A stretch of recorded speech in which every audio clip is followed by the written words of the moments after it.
The principal's voice was clipped, trembling. "Sir, you need to get here, now." Her words didn't land as a request, they struck like a hammer. I was halfway back to the office when the next detail slipped out. Lockdown, SWAT, the commander himself at the door. By the time I reached the school, the parking lot was a barricade of black SUVs and rifles. Red and blue lights flashed across the windows like silent alarms. A man in tactical gear stopped me with a single gloved hand. Inside the gym, rows of children sat cross-legged, trembling. My son's face was pale, his eyes darting between strangers with guns. He looked at me, confused, scared, holding his empty hands as if they could explain. Then the commander appeared. He didn't shout. He didn't need to. We opened the lunchbox.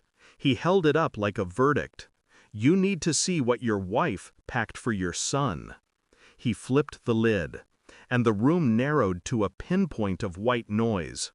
There are moments when disbelief feels like mercy.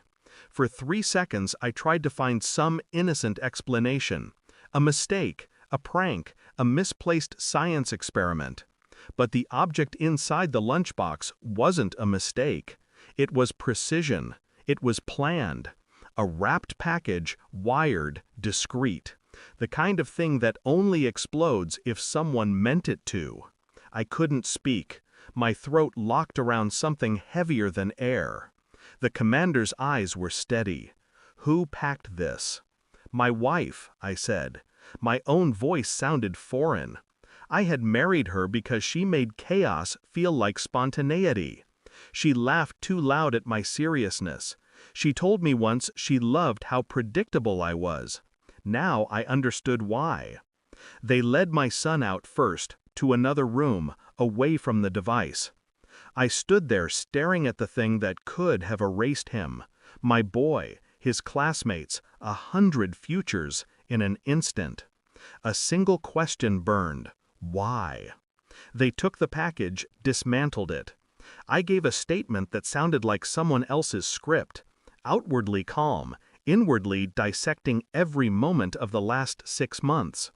Her new late-night yoga classes. The burner phone she said was for clients. The money missing from the joint account. The strange, clipped phone calls when she thought I was asleep. I didn't storm home. I didn't accuse. I smiled when she texted me later, "How's your day?" I answered like nothing had happened. Then, quietly, I began pulling the threads. Phone records, email backups, security footage from our front door. I even installed a small audio recorder in her car under the passenger seat, my hands trembling but precise. I found names I didn't know, locations she hadn't told me about. A man she'd met 3 months ago, ex-military, dishonorably discharged. Messages about the plan. Every step deeper felt like descending a stairwell with no end. And at the bottom waited a single, unalterable conclusion. She wanted us dead. Or at least me. And she'd almost used our son to do it.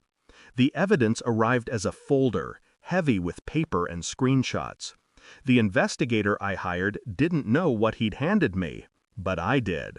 Bank transfers from her secret account to a man listed only by initials. Rental storage for supplies.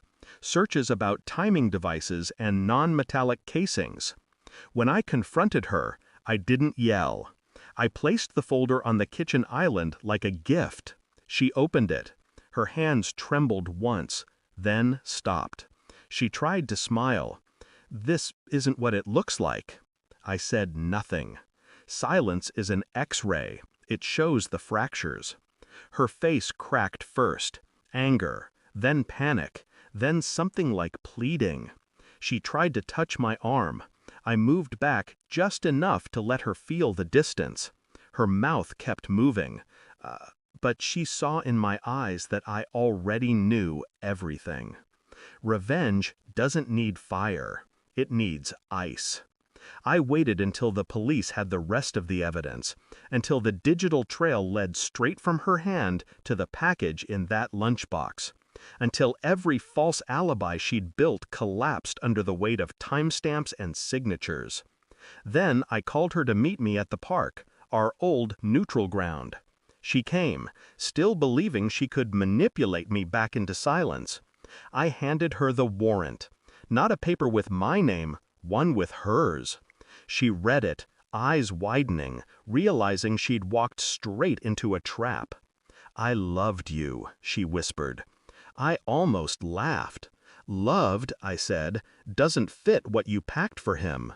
The officers stepped out from behind the trees. Her face twisted. Not fear, but the moment when control evaporates. She was led away without a sound. I drove home alone. My son slept at my sister's place, safe. The house smelled of her perfume still, faint and chemical, a ghost of normality. I sat at the kitchen table where she had once braided his lunch snacks into playful shapes. The memory felt counterfeit now, like a scene in someone else's movie. People imagine catharsis as tears. Mine came as nothingness. No pity, no relief, just a clean, cold absence. I looked at the empty lunchbox on the counter. Plastic, harmless. It had held the truth better than I had. When I closed the lid, it made a soft click. It sounded like the end of a chapter. And for the first time in months, I realized my hands weren't shaking.